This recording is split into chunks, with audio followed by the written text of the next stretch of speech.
ሰላም ጤና ይስጥልን። በአገር ውስጥም ከሀገር ውጭም የምትገኙ የቻናላችን ቤተሰቦች ከጋቢ ሚዲያ የዕለቱን ዜናዎች ይዘንላችሁ ቀርበናል። በቅድሚያም ወደ ዝርዝር ዜናዎች ከማለፋችን በፊት ዋና ዋናዎችን እናስቀድም። ከዜናዎቹ ጋር ትዕግስት ሊባኖስ ነኝ። አብራችሁን ቆዩ።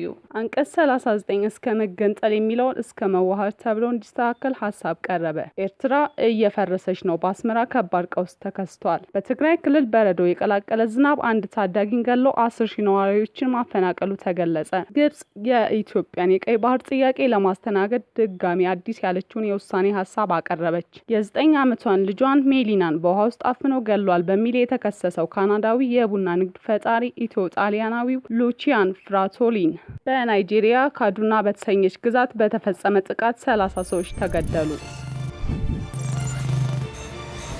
አንቀጽ 39 እስከ መገንጠል የሚለው እስከ መዋሃድ ተብሎ እንዲስተካከል ሀሳብ ቀረበ። የህዝብ እንባ ጠባቂ ተቋም ቀርቶ ህብረ ብሔራዊ አንድነት ኮሚሽን የሚል ተቋም እንዲቋቋም ተጠይቋል። በሀገራዊ ምክክር ጉባኤ በ10 እና በ50 ተመካካሪ ቡድን ሲወያዩ የቆዩ ተመካካሪዎች ያጠናከሩትን የአጀንዳ ሀሳብ 250 አባላት ላሉት የምክክር ቡድን ማቅረብ ሲጀምሩ በኢትዮጵያ ህገ መንግስት የብሔሮች ብሔረሰቦችና ህዝቦች መብት እስከ መገንጠል የሚለው አንቀጽ 39 ስር የተቀመጠው ሀረግ እስከ መዋሃድ ተብሎ እንዲስተካከል የሚል ሀሳብ ዛሬ ሐምሌ 20 ቀን 2018 ዓ.ም ቀረበ። ሀሳቡ የቀረበው 10 እና 50 አባላት ባላቸው ንዑሳን ቡድኖች ስር ሲወያዩ የቆዩ ተመካካሪዎች 250 አባላት ላሉት ስልታዊ ቡድን ያጠናከሩትን የአጀንዳ ሀሳብ ሊያቀርቡ ነው። በዚህም ሀሳብ ከቀረበባቸው አጀንዳዎች መካከል የመንግስት አደረጃጀትና ቅርጽ እንዲሁም የፖለቲካ ስርዓት፣ የፖለቲካ ውክልና፣ የምርጫ ስርዓትን በተመለከተው አንዱ ሲሆን በእስሩም የራስን እድል በራስ የመወሰን መብት ወይንም የብሔር ብሔረሰቦች ህዝቦች መብት አንቀጽ 39 ንዑስ አጀንዳ መሆኑ ይታወቃል። ይህ ንዑስ አጀንዳ አንቀጽ 39 የራስን እድል በራስ የመወሰን መብት የሚሰጥ ለመሆኑ ሙሉ በሙሉ ሳይሻር እስከ መገንጠል የሚለው ሀረግ ብቻ ከድንጋጌው እንዲወጣና ባለበት እንዲቀጥል የሚጠይቁ ሀሳቦች ከስር ከ50ዎቹ ንዑስ ቡድኖች ከአብዛኛው ቀርበዋል። ኤርትራ እየፈረሰች ነው። በአስመራ ከባድ ቀውስ ተከስቷል። አስመራን ጨምሮ በመላ ኤርትራ ከባድ ቀውስ ተከስቷል። የሻዕቢያ ፖሊስ ኤርትራን ምን አይነት ማጥ ውስጥ እየከተታት እንዳለ በግላጭ እየታየ ነው። ነጋ ጠባ ኢትዮጵያን ውድቀት የሚዘግቡ ሻዕቢያ የሚደጉማቸው የሚዲያ ሚሊሻዎች ይህን የኤርትራ ቀውስ እንዳልተፈጠረ ሁሉ ዘንግተውበታል። የቀድሞ የሻዕቢያ ታጋይ የነበረው እና በአሁኑ ወቅት በኖርዌይ ዩኒቨርሲቲ ተመራማሪ የሆኑት ሙሐመድ ሀይር ኡመር የኤርትራን አሁናዊ ቀውስ በተመለከተ ያጋሩት መረጃ አስደንጋጭ ነው። መረጃው ኢሳያስ አፈወርቂን በገዛ አምሳላቸው ጠፍጥፈው የሰሯትን አገር በገዛ እጃቸው እያፈረሷት ይሆን የሚል ጥያቄ ያስነሳል። ተመራማሪው ባጋሩት መረጃ በኤርትራ ከባድ የንጹህ መጠጥ ውሃና የመድኃኒት እጥረት ተከስቷል። ይህም የሻዕቢያ ፖሊስ ውጤት ስለመሆኑ ተመራማሪው ያነሳሉ። በኤርትራ በተለይም በአስመራ ነገሮች ሁሉ የመፈራረስ አዝማሚያ እያሳዩ ነው የሚሉት ሙሐመድ የከተማው የውሃ ቀውስ እየተባባሰ በመምጣቱ ብዙ ነዋሪዎች በግል የውሃ ቦቴዎች የሚቀርበው ጨዋማ ውሃ ለመግዛት ተገደዋል ይላሉ። አንድ በርሜል ውሃ በሚገኝበት ጊዜ ዋጋው 15 ናቅፋ ነበር። ሆኖም ያ ውሃ ለመጠጥ፣ ለምግብ ማብሰያ፣ ለመታጠቢያ፣ ለልብስ እጥበትና ለቤት ማጽጃ መብቃት አለበት። ይህም ለብዙ ኤርትራውያን ከአቅም በላይ ሆኗል። ከዚህ በተጨማሪ ረጅም ሰዓታት የሚወስደው የኤሌክትሪክ መቆራረጥ ደግሞ የዕለት ተዕለት ችግሩን ለማባባስ መሰረታዊ አገልግሎቶችን እያስተጓጎለ ይገኛል። የኤርትራ አሁናዊ ቀውስ በእነዚህ ጉዳዮች ብቻ የተገደበ ግን አይደለም። ከዚህ ባለፈ በአገሪቱ ከባድ የመድኃኒት እጥረት ተከስቷል። እንደ ፓራስታሞል ያሉ የተለመዱ የህመም ማስታገሻዎች እንኳን ተከማችተው የሚቀመጡ ሲሆን አብዛኛው ጊዜ ከውጭ ሀገር በሚመጡ ዘመዶች አማካኝነት ወደ ሀገር ውስጥ ይገባሉ። በኤርትራ ጥቂት ክኒኖች በቤት ውስጥ ማግኘት እንደ ልማድ ሳይሆን እንደ እድል የሚቆጠር ሆኗል። ነገር ግን የኑሮ ሁኔታው የተባባሰ በሄደ ቁጥር የስርዓቱ ግጭትና የውትድርና ፍላጎት የቀነሰ አይመስልም። ለብዙ ኤርትራውያን የሀገራቸው ደህንነት ትልቁ ስጋት ውጫዊ ጠላት ሳይሆን የኢሳያስ አፈወርቂ ፖሊሶች እንደሆኑ ተመራማሪዎች ገልጸዋል። በትግራይ ክልል በረዶ የቀላቀለ ዝናብ አንድ ታዳጊን ገሎ 10,000 ነዋሪዎችን ማፈናቀሉ ተገለጸ። በትግራይ ክልል በማዕከላዊ ዞን ቀይኪ ተህሊ ወረዳ በረዶና ኃይለኛ ንፋስ በተቀላቀለ ዝናብ ምክንያት አንድ ታዳጊ በህይወት እንዳለፈና 10,000 ሰዎች ከመኖሪያ ቤታቸው መፈናቀላቸውን የወረዳው ምክትል አስተዳዳሪ ለቢቢሲ ተናገሩ። በበረዶው ምክንያት እንስሳት መሞታቸውን፣ ቤቶች መፍረሳቸውንና ከ1,000 ሄክታር በላይ ሰብል መውደሙን ምክትል አስተዳዳሪና የኢኮኖሚ ልማት ኃላፊው ሀብቶም ዘነበ ገልጸዋል። በሰዎች እንስሳት የእንስሳት ሰብልና ንብረት ላይ ጉዳት ያደረሰው ኃይለኛ ዝናብ በተከሰተው ባለፈው ሳምንት ማክሰኞ ሐምሌ 14 2016 ዓ.ም ዕለት ቢሆንም እስካሁን ድረስ በረዶ እንዳልቀለጠ አስረድተዋል። ምክትል አስተዳዳሪው እንደሚናገሩት በረዶ የዘነበው አመሻሽ ከ12 ሰዓት ተኩል ገደማ ላይ ነው። በጣም ኃይለኛ ታይቶ የማይታወቅ በረዶ ነው ያጋጠመን የሚሉት አቶ ሀብቶም በወረዳው የሚገኙ 5 ቀበሌዎችና 7 ጎጥ ውስጥ ጉዳት ማድረሱን ተናግረዋል። ክስተቱ ቢያጋጥሙም የከፋ ጉዳት የደረሰው በቀይ ተክሊ ወረዳ ነው። እስካሁን በሌላ ወረዳ የሞተ ሰው አልሰማውም ሲሉ በወረዳው ያጋጠመውን ክስተት በመጠኑና በክብደቱ እንደሚበልጥ አስረድተዋል። ምክትል አስተዳዳሪው እንደሚናገሩት ህይወቱ ያለፈው ከብቶችን በመጠበቅ ላይ የነበረ የ12 ዓመት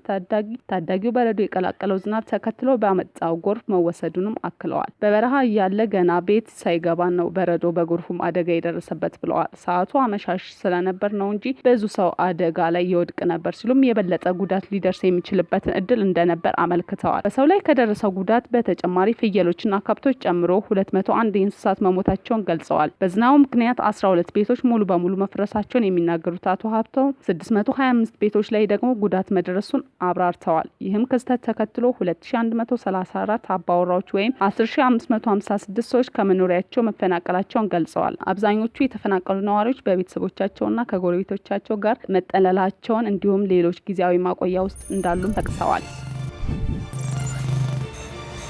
ግብጽ የኢትዮጵያን የቀይ ባህር ጥያቄ ለማስተናገድ ድጋሚ አዲስ ያለችውን የውሳኔ ሀሳብ አቀረበች። ግብጽ ኢትዮጵያን ወደ ቀይ ባህር ለማድረስ የምታደርገው ጥረት ለመደገፍ ሀሳብ ማቅረቧ ተሰምቷል። ኢትዮጵያ የቀይ ባህር ተደራሽነትን ከጎረቤት ሀገራት ጋር በድርድር እንድታገኝ ግብጽ ለመርዳት ፈቃደኛ ብትሆንም የኢትዮጵያ ለህዳሴው ግድብ ላይ ያላትን አቋም ማለስለስ አለባት ብላለች። ይህ 4 ነጥቦች ያሉት አዲስ እቅድ በጠቅላይ ሚኒስትር አብይ አህመድና ለአሜሪካ ፕሬዝዳንት ዶናልድ ትራምፕ መላኩ ተገልጿል። ኢትዮጵያ የቀረበው ሀሳብ የማትቀበል ከሆነ ግብጽ በደቡባዊ ቀይ ባህር በኩል ያለውን የባህር ኃይል በመጨመር አጥር እንደምትፈጥር ዘገባው አክሎ ገልጿል። ከሰሞኑ የቀድሞ አሜሪካ የውጭ ጉዳይ መስሪያ ቤት የአፍሪካ ጉዳዮች ረዳት ሚኒስትር ቲቦር ናጊ ግብጽና ኤርትራ በቀይ ባህር ጉዳይ ላይ የመወሰን መብት ያላቸው የወደብ ወይም የባህር በር ያላቸው ሀገራት ብቻ ናቸው ማለታቸው ተከትሎ ጠንከር ያለ አስተያየት ሰጥተው እንደነበር ይታወሳል። ዲፕሎማቱ በግብጽና በኤርትራ ሞግት መሰረት በቀይ ባህር ላይ የመናገር መብት ያላቸው የባህር ዳርቻ ያላቸው ሀገራት ብቻ ከሆኑ በሎጂክ ደረጃ በአባይ ወንዝ አጠቃቀም ላይም የመወሰን መብት ሊኖራቸው የሚገባው ውሃውን የሚያመነጩና ወደ ወንዙ የሚያስገቡ ሀገራት ብቻ ናቸው ብለው ነበር።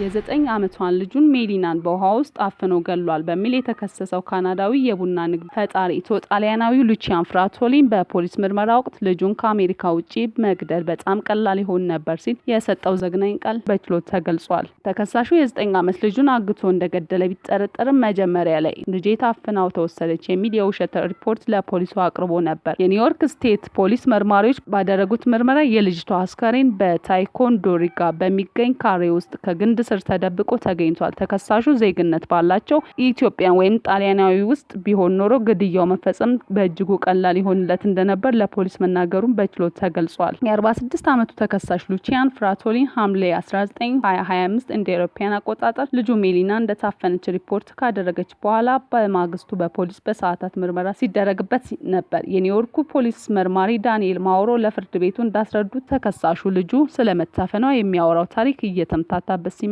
የገዛ ልጁን ለመግደል የሚያበቃ ምክንያት እንዳለው ተጠይቆ ነበር። ተከሳሹ ምንም አይነት ስሜት በማያሳይ ሁኔታ ይህ ወንጀል በአሜሪካ ውስጥ እንደማያደርገውና ነገር ግን ድርብ ዜግነት ባለው ሀገራት ወይንም በኢትዮጵያ ወይም በጣሊያን ቢሆን ኖሮ በጣም ቀላል ይሆን ነበር ሲል መመለሱ መርማሪው ለችሎቱ አብራርቷል። በካናዳ ሞንትሪያል ከተማ ጋምቤላ ኮፊ የተሰኘ የቡና ኩባንያ መስርቶ የነበረው አሁን ላይ ከፍተኛ የገንዘብ ቀውስ ውስጥ የሚገኘው ኢትዮ ጣሊያናዊው ተከሳሽ የፖሊስን ትኩረት ለማሳት በማሰብ ጥፋቱን ወደ ቀድሞ ሚስቱና የልጁን እናት ወደ ሆነችው ጋሊ ካላኒስ ለማዞር ሞክሯል። እናቲቱ የስነ ልቦና እክል እንዳለባት በ9 ዓመቷ ልጃቸው ላይ ጥቃት ታደርስ እንደነበር በምርመራው ወቅት ተናግሯል። ልጁ ታፍናለች የሚለውን የፈጠራ ታሪክ እውነት ለማስመሰልም ይህ እገታ ያቀነባበረችው እሷ ከሆነች እኔ መጥፎ ሰው አድርጋ ለማሳየት ብላ ነው ሲል በድምጹ በተቀረጸው የምርመራ መዝገብ ላይ ተደምጧል። አቃቢያን ሕግ እንዳስረዱት ፍራቶሊን ልጁ የአእምሮ ህመም እንዳለባት በማሰብ ህይወቱን በማጥፋት ከ2025 መጀመሪያ አንስቶ ሲያቅድ ነበር። በሌክ ጆርጅ ጉዞ ላይ እያሉም በውሃ አፍኖ ከገደላት በኋላ ታፍናለች የሚል የውሸት ሪፖርት አቅርቧል። መርማሪ ዴቪድ ሞቨር እንደመሰከሩት ፖሊሶቹ የሞባይል ስልኩን እና የመኪና ሰሌዳውን የጉዞ መስመር በቴክኖሎጂ እንደሚመረምሩ ሲነግሩት ተከሳሹ በከፍተኛ ሁኔታ መደናገጡን አሳይቷል። በወቅቱ የነበረው የመኪና ውስጥ ቆይታም ተከሳሹ በድንጋጤ እጆቹን እና ሰውነቱን ከመኪናው በር ጋር ሲያጋጭ እንደነበር በድምጹ ማስረጃ ቀርቧል። ከጥቂት ሰዓታት በኋላ የሜሊና አስከሬን በኩሬ ውስጥ ተደብቆ የተገኘ ሲሆን የሞት መንስኤዋም በውሃ ውስጥ በመታፈን መሆኑ ተረጋግጧል። ሉቺያን ፍራሶሊን በሁለተኛ ደረጃ ግድያ እና የሰው አስከሬን በመደበቅ ወንጀሎቹ የተከሰሰ ሲሆን በሁሉም ክሶች ላይ ጥፋተኛ አይደለም ሲል ክዷል። ሉቺያን ፍራሶሊን በሁለተኛ ደረጃ ግድያ እና የሰው አስከሬን በመደበቅ ወንጀሎችን የተከሰሰ ሲሆን በሁሉም ክሶች ላይ ጥፋተኛ አይደለም ሲል ክዷል። የተከሳሹ ጠበቃ ብራያን ፒላትስኪ የአቃቤ ሕግም ማስረጃ ደካማ ነው በማለት ደንበኛቸውን ያቀረበውን የእገታ ታሪክ እንደሚደግፉ ተናግረዋል። ተከሳሹ በሁለተኛ ደረጃ ግድያ ወንጀል ጥፋተኛ ሆኖ ከተገኘ የእድሜ ልክ እስራት ይጠብቀዋል።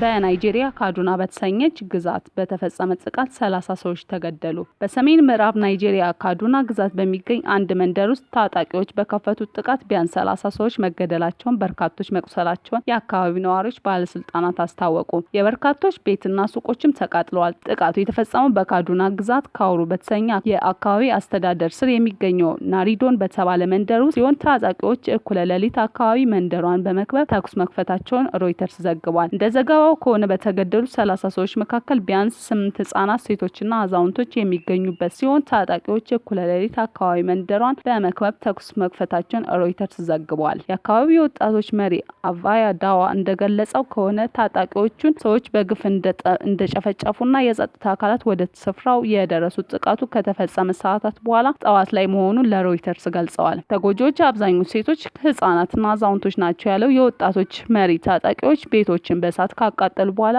በአካባቢው ተሰውረዋል ብለዋል። እስካሁን ለጥቃቱ ኃላፊነት የወሰደ አካል የሌለ ሲሆን በሰሜን ምዕራብ ማዕከላዊ ናይጄሪያ የጦር መሳሪያ የታጠቁ ሽፍቶች መንደሮችን በመውረድ ሰዎችን በመግደል በማገትና በንብረት በማውደም የከፋ የጸጥታ ስጋት ደቅነው መቆየታቸው ይታወቃል። በሰሜን ምስራቅ ናይጄሪያ ደግሞ የቦኮ ሀራም እና የኢስላሚክ ስቴት አማጽያን ጥቃት የሚያደርሱ ሲሆን መንግስት የዜጎችን ደህንነት ለማስጠበቅ ከፍተኛ ፈተና ገጥሞታል ሲል ዘገባው አመላክቷል። ሌሎች ዓለም አቀፍ የዜና ምንጮች ደግሞ ቦኮ ሀራም በጥቃቱ ሳይሳተፍ እንዳልቀረበ እየዘገቡ ነው።